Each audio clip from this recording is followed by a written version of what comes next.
Hey everyone, thanks for tuning in. If you're new here, consider subscribing. It really helps keep these stories coming. And while you're here, let me know in the comments where you're listening from. Now, sit back, relax, and let's get into the story. I kept a log because it felt like the only honest thing left. Not the sort of journal you imagine when you picture a person in a bunker. No spiral notebook with arrows pointing to memories. No little drawings of sunsets I couldn't see. My log was a rolling file on a ruggedized laptop that lived on a steel shelf beside the radio rack, time-stamped by the real-time clock I set against WWV when the atom clocks in Fort Collins were still a thing I could trust. Every night I wrote what I'd eaten, what I'd fixed, how many amp hours the battery bank absorbed, the weather trends captured by the kestrel on the intake chimney, and how long the generator ran at load. I also recorded the dreams when I could stand to type them. I did this for 131 days straight after the collapse. On day 132, the log changed, because that was the first time I heard my wife's voice coming through the speaker of the emergency radio. Her name was Mara. She had a librarian's gift for remembering call numbers, and a paramedic's calm when people panicked. A winter flu, the kind that wasn't supposed to become anything more than another gray bar on a CDC chart, took her in April, weeks before the world stopped in the obvious ways. There was no time for last words, just a cough that didn't quit and a hospital that ran out of places to put people. Then all the electricity out front blinking to black while the emergency circuits hummed and the nurses went thin around the mouth. I buried the quiet that followed by finishing a project we joked about and never thought we'd need. A self-sustaining place under a field we rented behind a friend's equipment barn outside Plainfield, Illinois, a little southwest of Chicago. The exact grid square didn't matter in the end. The skyline's glow died, and the world narrowed to the square footage I could heat with 950 watts when the sun refused to help. The bunker was real, not a fantasy from late-night forums and shiny catalogs. A reinforced concrete box buried under 6 feet of loam and clay poured around a rebar cage I tied myself, a storm shelter design scaled to the size of a one-bedroom apartment. The entrance was inside the pole barn, disguised as a root cellar trapdoor behind a rolling shelf of pesticide jugs that were actually filled with ballast water. A stairwell dropped to an airlock you could latch from either side. I'd read too much about negative pressure, so I built the system oversized and then changed my mind. Better to keep a slight positive pressure inside and force microleaks outward. 2 inline blowers moved air through a HEPA bank, then a 40 mm CBRN filter canister that could be swapped without breaking the seal. When I ran the blowers, the barometric differential measured +2 to +3 pascals, enough that a wisp of incense smoke trended to the hatch cracks instead of inward. The whole thing was quiet, a hum I chose to hear as a heartbeat. A Honda EU 2200 generator ran an hour or two a day when the bank needed it. Most of the time, the solar array on the barn roof, 6 kilowatts at peak, wired through a Victron charge controller, did the heavy lifting. The batteries were LiFePO4 because I wanted the cycle life and the temperature stability. Water came from a 2 500-gallon cistern filled before the fall and topped off from a shallow well with a hand pump when the weather warmed. The composting toilet demanded more attention than any other system, but asked for it honestly.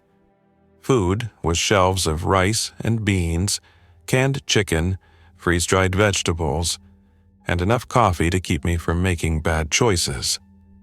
Tools hung on shadow boards with outlines, so I knew when something hadn't made it back.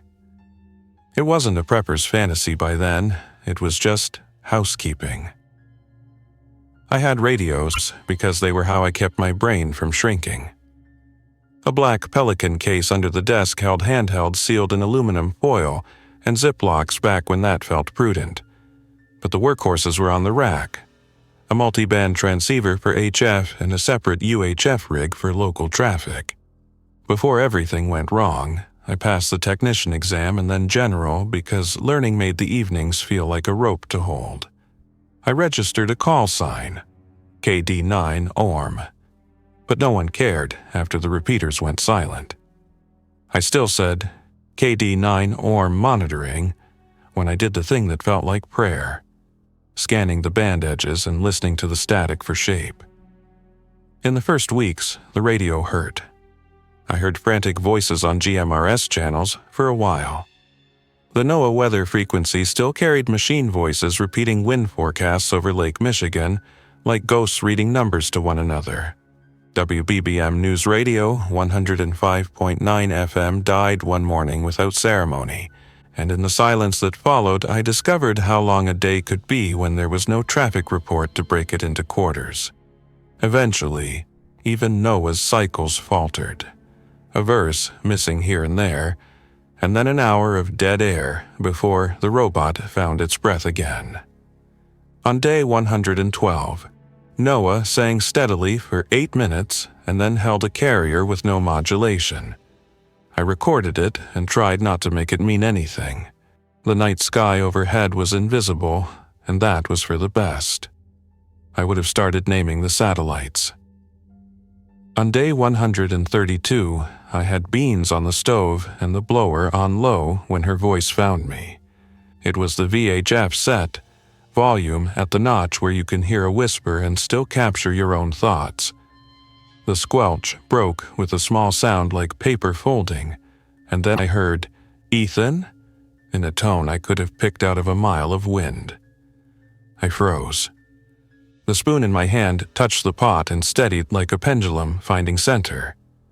I turned the volume down, and then up, and then left my hand there like that would get me closer to the source. "Ethan, it's me," the voice said.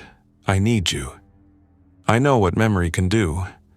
I know it can take a rustle and turn it into a human syllable if it fills a hole you carry. But there was a delay and a cadence the way only a real voice makes in the speaker. That soft electronic breath between words where a transmitter rides the edge of a syllable and then drops. The carrier light winked with each beat, and when the voice stopped, the rig returned to scan as if nothing sacred had passed through. "KD9 ORM," I said after I could trust my mouth. "Copy a station calling. Identify?" The scan ran. Nothing. Then, almost 2 minutes later, the same voice again. Faint, but a little cleaner. "Ethan? Back door. Stuck." The words cut deeper because they were exact. During the winter, the rear slider of our rental house in Joliet swelled and jammed on the track. I spent a Saturday afternoon shaving it so she could open it when I wasn't home. The way she said "back door" matched the way it sounded in my head when she texted me about it that week. It was private, trivial, the kind of detail that shouldn't live on the air. That's what made me drop the spoon into the sink and reach for the notebook I kept for radio logs. I caught the frequency on the next transmission, 462.600 megahertz, GMRS channel 17 in the old shorthand. I wrote it down and set the VFO to hold there. The antenna was a copper pipe J-pole mounted inside the intake chimney for stealth and better SWR than it had any right to manage. The signal strength meter barely ticked above the noise floor, but it was there. A person in a driveway somewhere holding a blister pack radio could be making more sense than I had in days. And the strangest part was, Mara never liked GMRs. She used to bemoan them, joking they were the auditory equivalent of handing a bullhorn to every neighbor in a cul-de-sac. "Ethan, please," she said again. "It's dark. I don't know how long." I pressed the transmit button and spoke slowly so I didn't sound like the kind of man who had been talking to walls for months. "Station, calling on channel 17. This is KD9 ORM. Identify and state your location. Over." Nothing.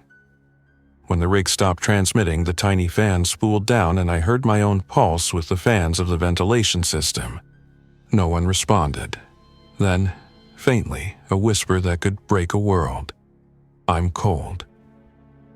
There are reasons we lock doors we've designed to be locked. There are reasons you build a life out of rules, and then obey them when the map under your house turns into rumors, and you hear things moving above the barn at night. You do not break the routine that keeps you alive. You do not go up when you don't have to. You do not burn daylight, and you certainly do not climb out because a voice tells you to. Those rules held when the road outside was jammed with stopped cars, when the sound of sirens never quite reached you, when the first neighbor stumbled across the field, and then another came hours later, walking very straight like they were practicing a lesson, and then both stood behind the barn door until dark. The rules held when the internet became a loop of cached pages, and when a message I reread too many times, Stanislaus EOC, shelter in place, untethered itself from any authority and became a superstition you mutter before sleep. And the rules held now, while that voice moved through them like water. I wrapped my hand around the handheld recorder and pushed record. Log, day 132, I said. Possible transmission on GMRS channel 17 at 1938 hours local. Voice matches, subject Mara Kearney. Content, backdoor stuck. It's dark, I'm cold. No station identification. Signal strength 1 bar. Checking for harmonics and retransmissions. And then I did the thing that would be unremarkable under different skies. I did radio. I set the VHF rig to scan 5 kilohertz steps above and below, watching for bleed. I put the handheld on monitor and held it near the speaker to catch anything my main set missed. I adjusted the squelch down until the hiss filled the room like snow, and then brought it up 1 click.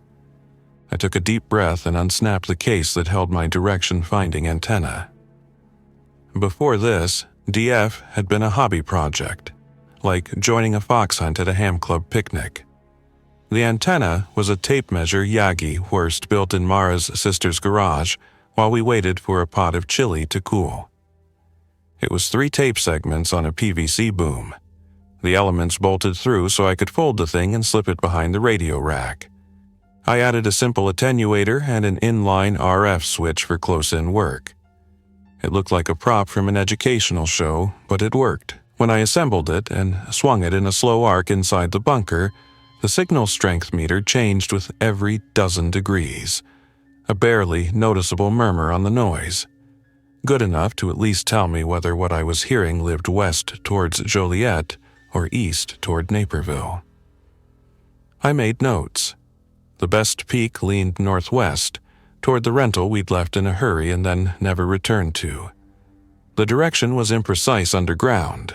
The rebar and the earth do strange things to a field, but the peak repeated when I tried the sweep again, and that gave me the next choice. Test above, or sit and wait for a voice to repeat a word I needed. The voice returned at 1952. Ethan, it said, and then a glitch, like a CD in a car hitting a pothole, then catching up. Ethan, please. I didn't key the mic. I listened for room noise, for anything that would betray the source. Radios transmit room sound too. Vents, a TV, a person rustling a jacket sleeve. Nothing. Clean, as if recorded in a dead room. The freezing clarity of that made something in me settle. I turned the J-pole to the attic switch, binding the main rig to the hidden whip I'd installed beneath the barn roof, and the signal thickened, suddenly 2 S units stronger. If this was a trap, it was a model of patience. If it was grief, it was patient too. I made midnight last as long as I could and then set everything to record. I slept in 10-minute segments, waking when the scanner caught anything. It did twice. Once for a burst of carrier with no voice, and once at 0213 for 2 words that might have been Ethan now. When I woke for good, the air in the bunker smelled like flour and coffee, and my mouth told me the truth I wanted to ignore. I was going out. I didn't treat it like a heroic gesture. I treated it like a circuit breaker inspection in a substation during sleet, or rewiring a panel in a crawl space. tools, redundancy, and the humility to turn around if the checklist fell apart. I pulled the steel locker open and checked the kit I used when I went upstairs to the barn. Gloves, respirator, medical bag, a crowbar wrapped with friction tape, and a compact fire extinguisher I kept trained for anything electrical. I added the DF antenna and the handheld with a fresh battery, a small notepad, and a grease pencil I could use without pulling a glove. I checked the rifle because it was there, but I slid a .22 into my pack instead of anything more complicated. A Ruger can't solve a crowd, but it is accurate, quiet with the right ammo, and above all, predictable. I loaded it with subsonic rounds and stuffed ear protection into the pack. I clipped a headlamp to my cap, even though I knew I wouldn't use it outside. Light cuts you out of the background like a label on a trap. I climbed to the barn in darkness. The hatch slid open with the kind of soft scrape you spend hours eliminating before the world happens. The barn breathed cold into the stairwell, and the smell of soil and oil replaced the bunker's oatmeal warmth. I stood with one hand on the rail and listened. Winter mud rats scratched under the pallet stacks. Somewhere out in the field, a metal sign tugged against its post with 3 beats each gust. Between those sounds, a silence spread itself very carefully across the broken world and made me follow its rules. Step soft on the plywood I'd screwed down to avoid the squeaking third plank, move slow past the utility sink where the enamel pinged with temperature change. Exhale when my boots slid across the concrete toward the side door. I cracked the service door 3 fingers wide, just enough to fit the Yagi through, and swept it. The attenuator helped once I stepped into the barn's lee. The peak was crisp at a heading that put the rental neighborhood into the center of the lobe, which is when I realized something else. It wasn't constant.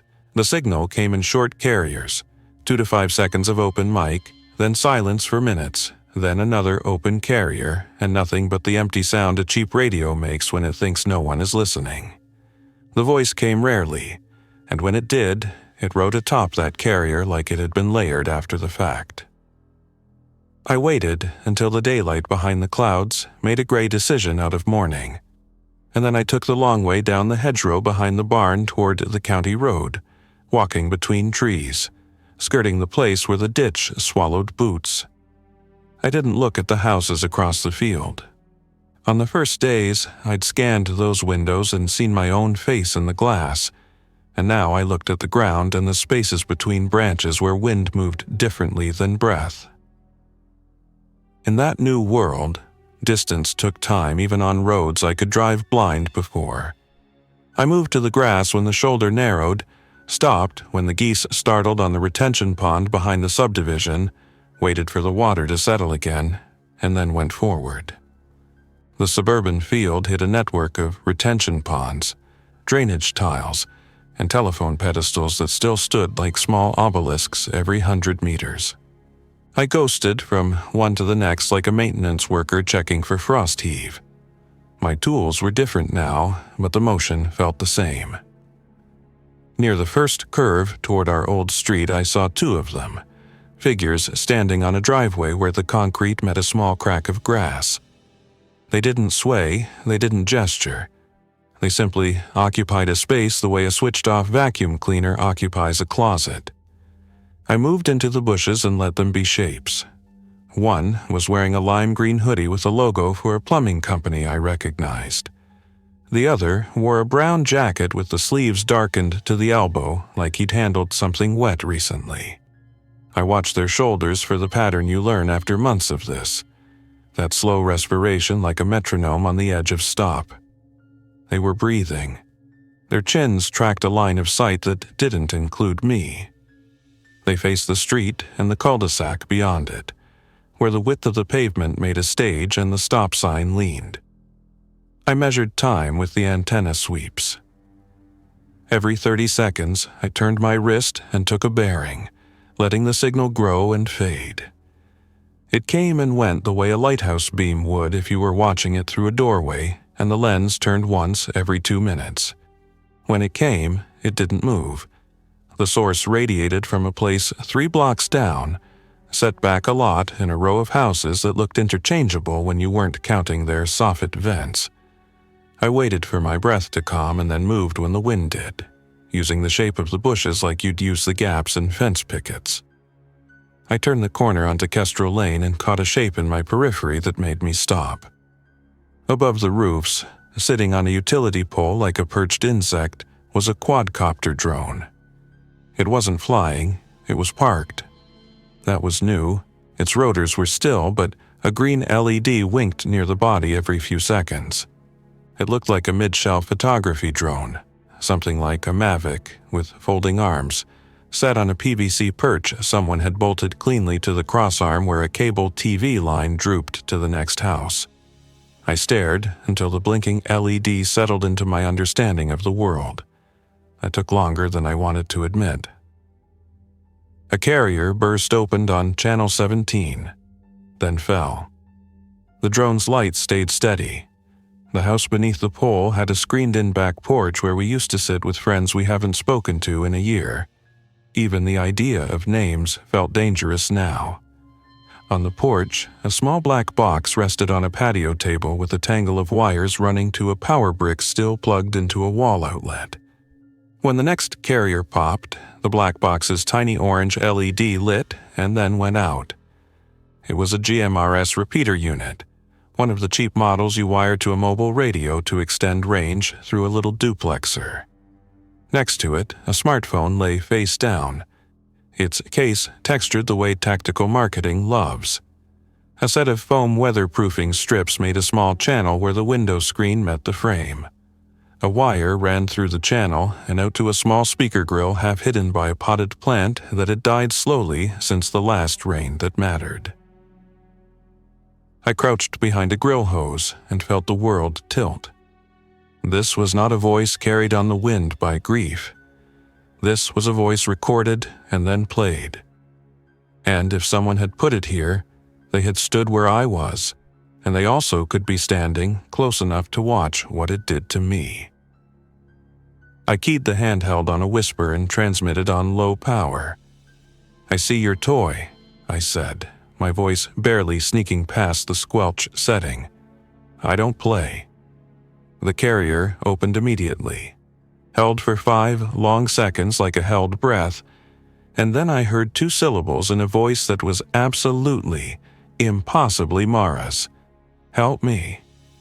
The speaker on the porch chirped a tiny echo, half a second behind the radio as if fed the same file with a different delay. "You learn to separate your body's opinions from your brain's."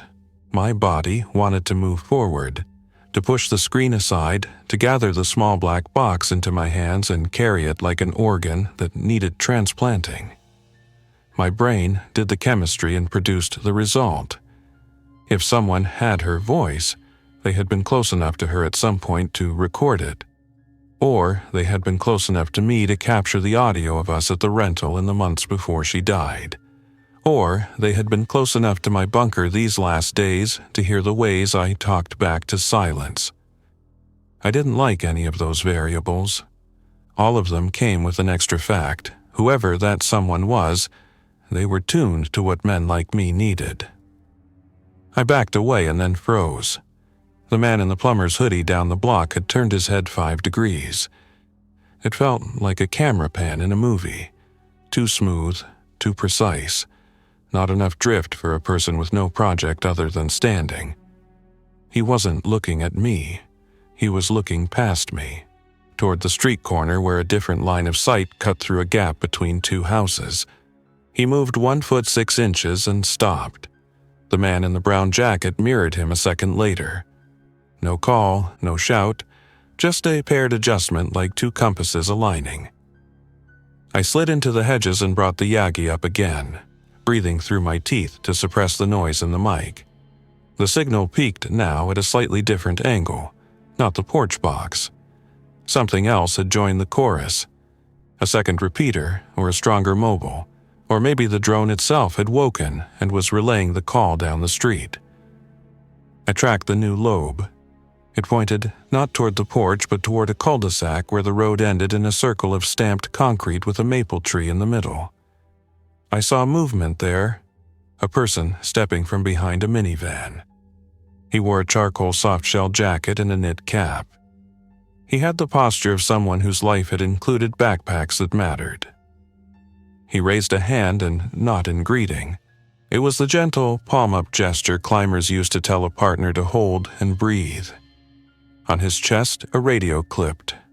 A wire ran from the radio to the back of his neck where an earpiece would be. His other hand held a device the size of a paperback with a long whip antenna and a small screen like a Spectrum display. I'd seen them at Hamfests, portable spectrum analyzers that let you see the RF world in slices. He swung it and turned a degree at a time, nodding like a man tasting a soup he'd made from his own recipe. When he saw the porch box trigger again, he glanced up to the drone perch and smiled in the small way men do when a tool behaves. He wasn't alone. To his left, a woman in a bright orange running jacket crouched near the base of the maple. Her hair was pulled back in a braid tight enough to make her eyes look determined by geometry alone. She wore rubber gloves. She held in her hand something I couldn't parse at first. A jumbled bundle of wires and discs, like a craft project you build from salvaged parts in a garage. Then I understood. It was a lure. A sound unit you could plant, with a PIR motion sensor and a battery pack. She pressed a button, watched a tiny LED change from red to green, and set it down in a patch of grass where a dog would have waited for a morning walk a lifetime ago. Behind them, two more shapes stood in the shade of a weeping ornamental tree. They were not infected. They were people. Their stillness branched from a different root, the kind you practice when you've learned that movement translates to attention. They wore dark clothes that fit. They watched not the cul-de-sac but all the entrances to it, scanning slowly, letting their eyes tell them stories. If you've lived long enough with the infected as scenery, you carry an assumption like a loose screw in your pocket, that the infected move according to a simple algorithm. That sound pulls them and then they forget. Watching them now, in ones and twos down this street, turned that assumption inside out. The pair near the plumber's van held their facing on the cul-de-sac without tracking the person moving in front of them. They oriented to the drone's perch like sunflowers to a lamp. When the woman at the maple triggered her lure, the infected farther down the block pivoted and then stopped, not like moths to a flame, but like soldiers choosing a new lane. They did not rush, they did not lunge. They allocated.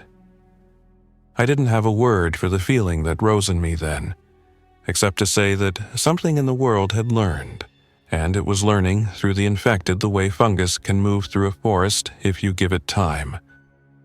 Intelligence didn't have to mean language. It could mean pattern. It could mean a person harnessing that pattern and then riding it. I eased the handheld off my belt and keyed on a different band. Unknown team in cul-de-sac. I transmitted on a simplex frequency local hams used for field day. You are manipulating a crowd. Do you copy? It was a stupid thing to do if you graded it against stealth, but I wasn't interested in being prey in a game I didn't understand. The man with the analyzer looked up and scanned. He swung the whip antenna and sighted along it like a fisherman reading a current. His eyes slid right past the bushes where I pressed into the branches. His earpiece wire tugged as he tilted his head. He raised his own handheld and spoke without looking in my direction. "Turning you down," he said, on the same frequency in a voice that made me think immediately of a certain kind of instructor who likes the performance of competence as much as the result. "We don't want you spooking the line. You're not the only one here, friend." "Then tell me what you're doing." I kept my voice steady, tried to make it professional like a line worker calling another line worker to coordinate a switch. "Harvesting," he said, and the word landed in my stomach like a slow ice cube. "And mapping. If you have a radio, you could stay useful. If you have a bunker, even better. But for now, stay put. We're about to draw this group. If you move, they'll figure you are more interesting than our toy." The woman at the tree spoke into her wrist mic without lifting her head. "North line is drifting," she said. "2 outliers by the white garage door. I'll pull them with C2. She tapped a tablet computer propped against the curb and an audio file started somewhere out of direct sight. I heard a new sound. A beeping alarm, not loud, the sort that lives in a smoke detector when the battery dies at 3 in the morning. The pair by the van pivoted, stepped together in that precise way, and then paused like they expected a green light. After 2 seconds, they began to walk toward the sound as if they had always meant to go there. This was choreography. They were arranging a river, not in a cruel way. Cruelty is clumsy, but in a harvesting way, like guiding fish through a weir so you can take measurements and put a few into a cooler. The person who built the porch repeater and cut the screen had fed them prey-sized signals to see who would come out. Somebody like me. I waited until the crew had drawn the group to the cul-de-sac, and then, I am not proud of this, I turned away. I ghosted along the hedge line, returned past the plumber's van, and slipped across the backyards that opened onto one another like communal rooms we'd forgotten how to share. When I reached the retention pond, I cut across the narrow, concrete lip and put every piece of man-made cover between me and the cul-de-sac. Only when I was nearly back to the hedgerow behind the barn did I breathe enough to taste the cold. I didn't feel brave, I felt used. Back in the barn, I closed the door and leaned my weight against it because sometimes bodies need to make certain that they are holding something that will hold back. I waited until the breathing in my ears receded from drumbeat to bellows, and then went downstairs, closed the hatch, dogged it, and crossed into the airlock to sit on the bench we installed because Mara said all rooms need a place to put your shoes on. I took off my boots and I cried in the poor man's way, quietly, with steady breath, because there's no upside to losing your air. When I could move, I reassembled the hour. I rolled back the recordings. I counted the carrier bursts and their timing. The pattern wasn't random. Every burst occurred within 5 seconds of a small click I'd recorded and barely noticed. I isolated the click, filtered the low end, and listened. It sounded like a relay closing, a remote trigger on a smart outlet, a timed event on a Raspberry Pi. That meant programmable. If it was programmable, it wasn't grief made manifest by the world. It was a person operating equipment. I slept in shifts that night and dreamed of springs under tension. At 3 in the morning, the radio woke me with a new piece of the puzzle. A voice that was not Mara's, male, mid-30s by the timber, saying, "C2 engaged, West Side Trickle OK." 2 minutes later, the porch speaker played Mara's "Help Me Again," soft in the background like gravy poured over a plate to make everything slide in the right direction. They weren't just using her voice, they were using it like a seasoning. Something about that made my stomach do a small, quiet flip, even while the rational part of me cataloged it as proof. At dawn, a knock came at the barn door upstairs. I froze in the bunker corridor and watched the dust near the floor shelf move like breath as the pressure equalized under my hand. A knock is a message phrased in hard language. The sender knows you're there. The sender intends patience. It was 3 knocks, then 5, then the scrape of a boot. I put my ear to the concrete under the stair and listened. The world changes sound. Concrete speaks in low frequencies, wood in high. The voice that followed used both. "Electrician," it said. "I know that's you. My name is Ron. I'm with a group running a research out west of here. We saw you play with the signal. We'd like to talk." I stood very still because you learn to make your stillness contribute to a conversation too. He didn't try the handle. That earned him an inch of respect. "We're using noise to train them," he continued. There's a pattern. We didn't create it, but we've learned to guide it. We don't use the drones at night. We respect the distances. We're not interested in your food or your water. We're interested in your radios and the fact that you didn't walk into our porch. I pictured the cul-de-sac crew and assigned names. Analyzer for the man with the spectrum unit. Braid for the woman with the lure. Watchers for the pair in the ornamental tree shade. You used my wife's voice, I said. My own voice sounded calm to me, and that told me I was probably in more danger than the facts alone suggested. A pause. We used a voice we found, he said. If it's personal, I'm sorry. We've discovered that familiarity increases draw. Not for them. For people. The infected respond to pattern A or B, sharp sound, certain rhythms, not voice content. People respond to the rest. We need people to come to the points we can protect. Protect from what? He leaned on the word we like a crutch. From the ones we can't steer anymore. There's a second layer in there, you've seen it. The stillness, the way they align. If you watch long enough, you'll see them wait for the same cue. We didn't make that. We discovered it. We want to understand it and maybe break it. I swallowed a dry taste that felt like seeing the bottom of a well. You lure people to your study site with their dead and then tell yourself it's for science. We rescue those who listen, he said, and it angered me that he might not be lying. We have a shelter 2 miles from here, behind an old water treatment plant.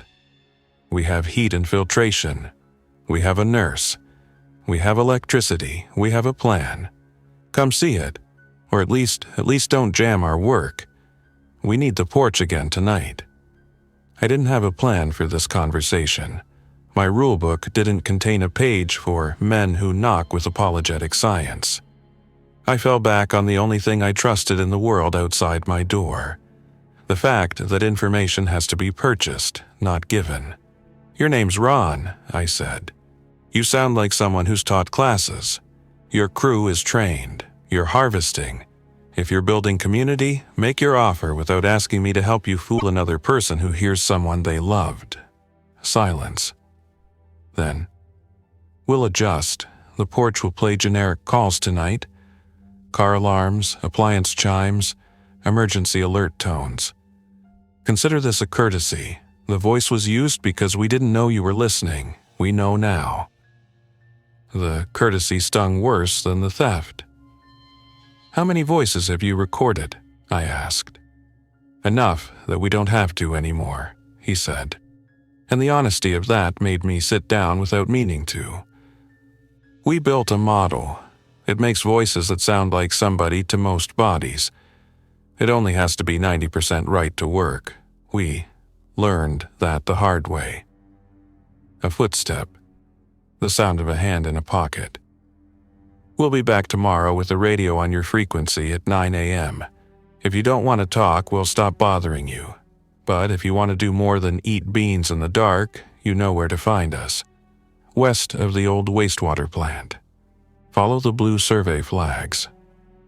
The barn door creaked as he shifted weight, and then the 3 knocks again, softer. A minute later, I heard footsteps in gravel and then nothing. The drone's LED blinked once overhead like a cursor in a field waiting for input. I spent that day doing what I would have done had no one knocked. I checked filters. I rotated stock.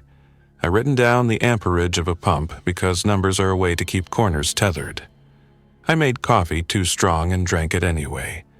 Then, because I couldn't not, I put the Yagi together and climbed to the barn again at dusk to take new bearings. The porch box triggered twice and then not at all. The cul-de-sac filled with bodies guided there by sound that had nothing to do with voices. The drone remained on its perch, politely idle. At 9 p.m., a different sound joined the neighborhood. It began somewhere behind the water treatment plant and spread at the speed of attention. A low tone at the edge of hearing that grew not in volume but in relevance. The infected in the cul-de-sac stopped. That was the part that chilled. They didn't turn, they didn't tilt their heads like animals. They simply arrested the motion of their shoulders and waited. 30 seconds passed. The tone modulated up a half step. The infected began to move, not toward the tone, but toward a direction 90 degrees away, as if the tone were casting a shadow and they sought its shade. The ones who had misaligned earlier corrected to match the flow of the rest. C3, a radio said from somewhere on the far side of the plant. Hold for 5, then drop. The tone ceased. The infected continued for 20 paces and then resumed the pattern that passes for idle in their world, which looked to my eye like a runway full of aircraft moving slowly but always on the correct taxiway. I added a line to my log. There are 2 signals in play. One I can hear, one I can only see when it moves bodies. The second signal wasn't sound you could catch with a microphone. Maybe it wasn't even a tone. It could be a light frequency out of my range. It could be an electromagnetic field flirting with neural tissue. It could be a smell. Braid's rubber gloves suggested chemicals. The drone's absence suggested they didn't need it for delivery. If they had a way to modulate the unknown signal, they had a way to teach the bodies to respond to it. I slept 3 hours and then woke to a memory that wasn't a memory. The way Mara's voice sounded when she first said my name across a crowded library at closing time, laughing at me because I wore ear protection as a default even when silence was the point. Grief doesn't arrive as a clean file. It plays over whatever else is on the channel, bending the signal you can measure. I got up, made coffee, and did the thing you do when a problem stands too long inside a room. I changed rooms. I packed. Relocation wasn't a plan I had kept ready like a tourist with a suitcase by the door. I never wanted to move. The bunker worked. It was tuned to me. It held my routines the way a palm holds a coin. But the rules had shifted, and the place that kept me alive had begun to advertise my predictability to a team mapping my responses. The drone's perch was a flag. We can get above you. The porch box was a promise. We can make you move. The tone by the plant was a thesis. We can make them move too. When the clinic where Mara worked lost its power for 12 hours the year before, she wrote a list on a whiteboard that began, "What can I do without calling for help?" I wrote a list in the same spirit. It had 3 columns. What I could carry in one trip to a hidden place, what I could stage and retrieve if I came back at night, what I could abandon without erasing myself. The rifle stayed. The .22 came. The radios came. The batteries, no. The food, some.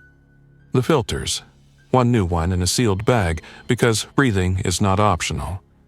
The water, what I could pull to a bladder. The tools, only those with handles worn by my hands. I left the coffee out where I could see it until the last hour, because losing it twice in one day felt like an invitation to make a mistake. At 8:50 the next morning, Ron's knock came again. I let it happen. At 9, the radio on the shelf crackled on the agreed frequency. "KD9 Orm," he said. "We'll leave you alone if you like, but I want to be plain. Something new is happening in the line. We didn't make it, we see it. It is using our structures now, riding them. We're trying to steer what we introduced so it doesn't strengthen the new. If you stay alone, you are not wrong. But the map is changing faster than the pantry will empty." I keyed the mic and spoke the kind of truth that sounds like an evasion. "I need 48 hours, I said. I will not interfere with your work. I will not be in your field.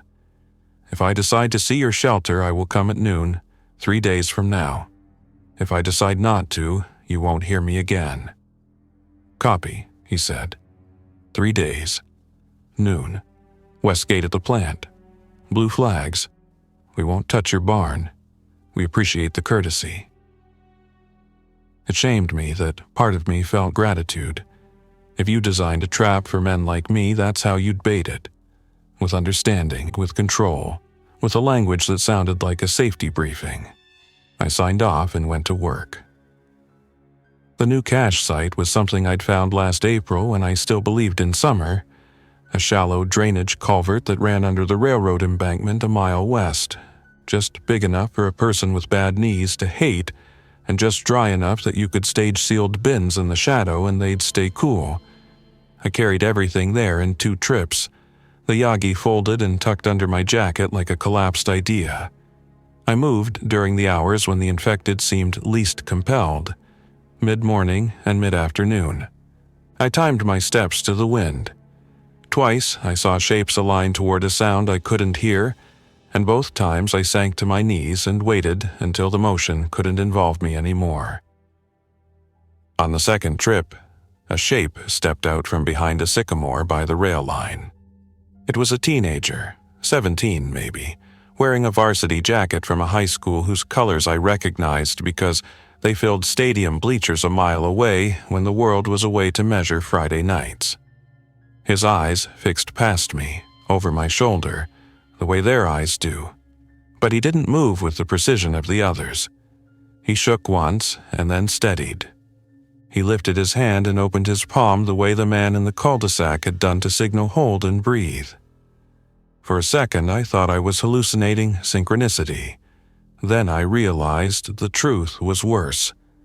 The gesture was being taught. I backed away and let the map redraw itself while I retreated to a less stupid distance. That night, in the bunker for what I intended to be the second to last time, I listened to the porch speaker play a new loop. Appliance chimes, a medevac rotor 2 towns away, a distant train horn. None of it belonged to me. That made it easier in a way. I slept an hour and then another, and then dreamed of a room full of chairs all turned to face the door, and the door opened and the chairs didn't move, and I woke with my hands in fists and the smell of steel in my own breath. Morning made decisions easier. Clarity lives in lists and light. I made a breakfast that qualified as a small celebration. Rice, crisped in a pan with a packet of chicken and the last of a jar of hot sauce whose label was memories. I wrote a letter to no one and put it under the radio rack with a note. If you're me, you'll remember I checked the overpressure fan and left it on low so the bunker would exhale, because that seemed fair. I took one last walk through the space and touched things not because I needed to, but because my body wanted to record them. The cool curve of the kettle handle, the smooth-worn place on the desk edge where hours leaned, the stubborn squeak the chair made at the 10 o'clock position. When I stepped into the barn, I paused at the threshold and listened. For once, what came through the wood wasn't the sound of wind or the absence of it. It was a voice, faint and human, carried by air and distance, not by radio. "Sir," the voice said. "Sir, if you're in there, we're moving the line. We're not playing the porch tonight." It was Braid. I pictured her in the bright jacket, braid like a rope, gloves on. The picture struck me as unreasonably tender. "I hear you," I said, and stepped outside, keeping the service door as a shield. She stood in the gravel with Ron and one of the watchers. The 4th member of their crew, the other watcher, was farther out in the field, facing the hedgerow like it might talk back. If they were a trap, they were disciplined. They'd chosen day, distance, empty hands. "We're going to test a new pattern," Ron said. "No voices, no porch. We want to see if the field organizes without us if we remove the usual cues." I nodded. "I won't be here to hear it," I said. And her eyes flicked to me then, quick and bright, and softened a half-step. People who spend their days moving among the infected learn to recognize when a person is about to change their map. She recognized it in me. "Then take this," she said, and held out a small blister pack of filters. P100 discs with threaded collars. "If you're walking west, you'll pass the brush burn someone started behind the plant weeks ago. Sometimes it pulls through the culvert. Protect your breath. If you want to find us, follow the flags. If you don't, follow the railroad until the water tower. Turn north. There's a feed store with a back room. The door sticks. You'll figure it out." I held the filters for a second and then, like a person trying to make his hands obey a command they don't want, I took them. "You used my wife's voice," I said, because even honest offers need to live under that sentence a while. "Yes," she said, not hiding from the word. "We won't again." I left without looking back, because if you're going to give up a place you built with your hands, the last thing you want to carry with you is the image of its door closing behind you.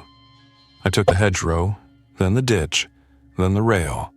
I moved in the open at odd angles, not because I thought the infected understand geometry, but because I wanted to move in loops that broke lines of sight into confusing shards. Twice, I saw shapes aligned to something I didn't hear. Both times I sank and waited and thought of train schedules and of the way classroom bells used to set the length of our attention. Near the water treatment plant, the blue survey flags announced a path through weeds. I didn't take it, I kept west. At the culvert under the railroad embankment, smoke rolled slow and low, and I opened the packet Braid had given me and spun the filter onto my respirator collar while kneeling in the grit. A sensible gift sets a hook deeper than a voice. I told myself I would cut it later. Beyond the rail line, the land changed from lawns to fields, then to a stand of cottonwoods that remembered a time when even the river did something other than carry old tires. I moved through them and entered a neighborhood that never got finished when the money stopped. Foundations sat like empty bowls. The streets had names on maps but no signs. It felt, in a way, like a place waiting for a mid-level manager to come back from lunch and approve something. I set my cash in the culvert just beyond the second bowl, in a shadow that stayed cool even when the sun remembered spring, and then I lay back on the gravel and let the world press against the shapes of my shoulder blades until my breath slowed. I could go to Ron's team, I could keep walking, I could do both in series, as long as I retained the right to turn around. That last part felt like the key. The new thing moving through the infected, the alignment, the stillness, the response to a signal I couldn't hear meant the world had grown a layer you could not sense with ordinary senses. The radio had become less a hobby and more a model for thinking. It told me there would be slices of reality above and below the ones my skin reported. I needed to build a way to see those slices. I needed to find a city of people who were good at seeing them without falling in love with their own tools. Maybe that was what a better version of Ron's group could be. Maybe it was what I could build on my own. I slept 2 hours. When I woke, the world hadn't ended in a way I could measure, and that felt like permission to continue. I walked until the afternoon turned the color of aluminum, and then cut north to a farming supply store whose skeletal sign never got updated. The backroom door stuck, exactly as she said it would. I put my shoulder into it and felt the wood give. Inside were shelves with a thin blanket of dust you could write a note in. I wrote KD9 Orm and a date because vanity still exists even when markets don't. Then I made a place to sleep under the counter and put my pack behind my knees and the point .22 across my chest and the handheld on my sternum so that when it chirped, the vibration would go into bone. The handheld chirped at midnight. It chirped in a way a radio only does when a person tries to be polite. A carrier opened, then closed. Opened, then closed. Tap, tap. Then a whisper. "If you're listening," Braid said, "you should know something." We mapped the line tonight with no porch and minimal cues. They aligned anyway to an east-west axis. We think they're following the substation hum, but the substation is dark. Either there's a residual field, or they learned the hum and replay it inside. Don't come east tomorrow. That's where the axis ran. Go west. The fields are better. I can't keep this channel open. Stay safe. The carrier died. It did not come back. I lay there feeling the residue of her words in my chest, like sound in a theater when the film stops.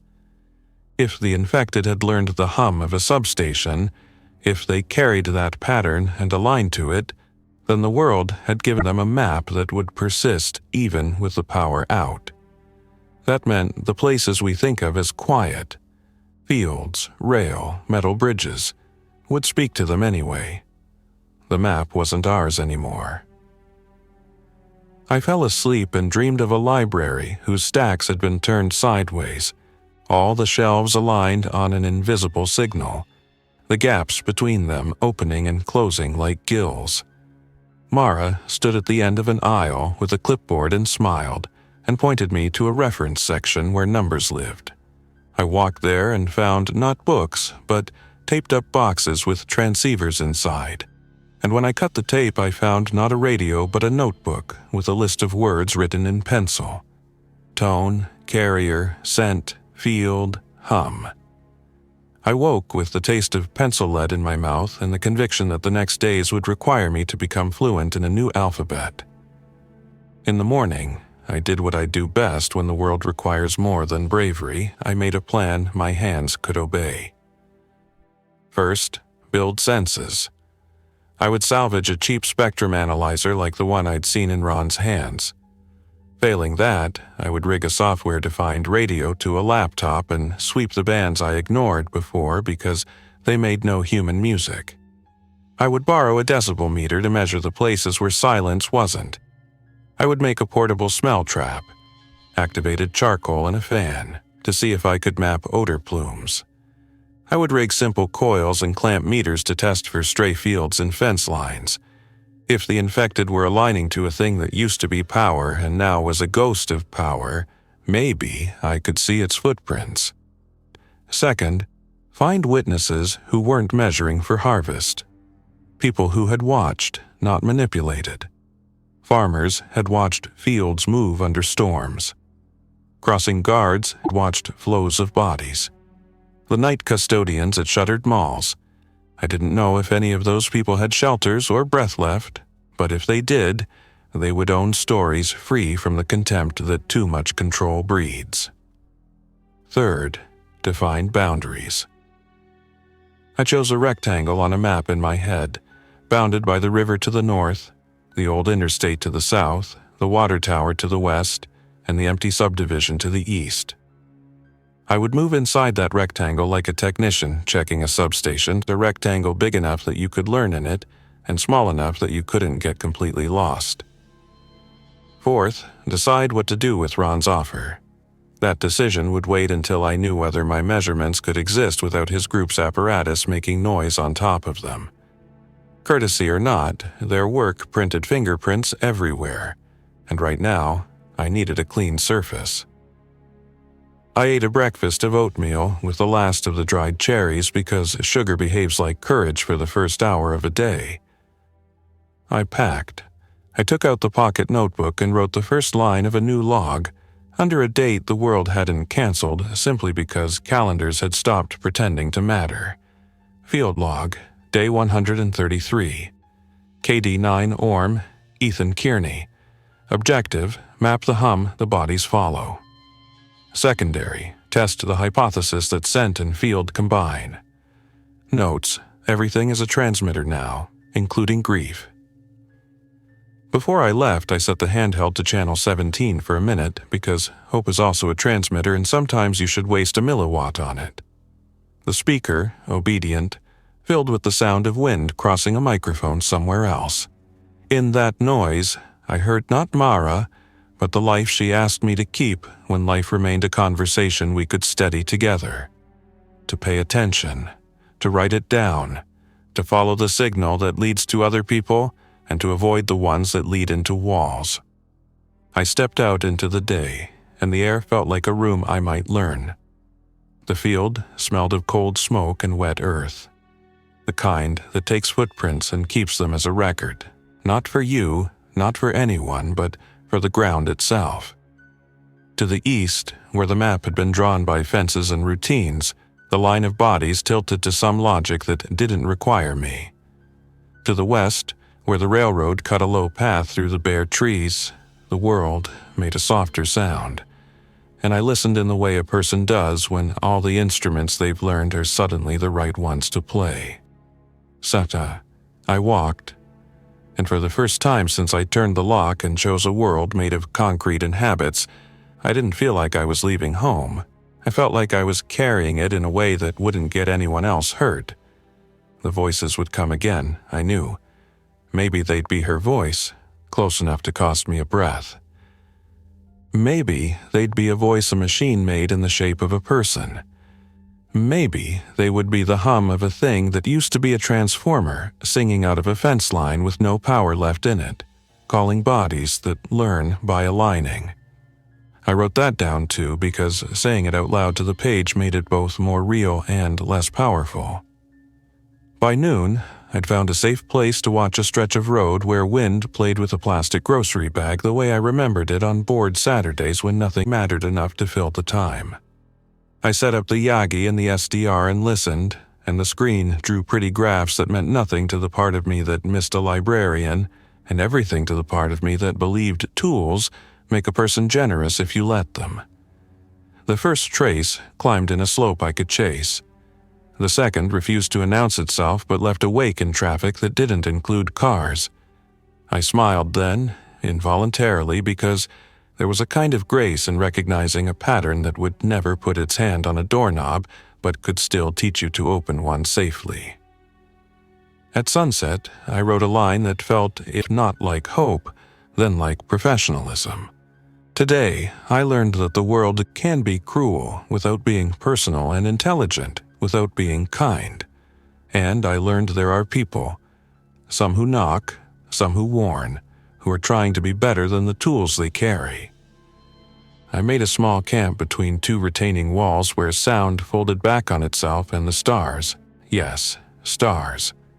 The overcast had finally thinned, looked like a diagram of a circuit board whose traces I might one day read again.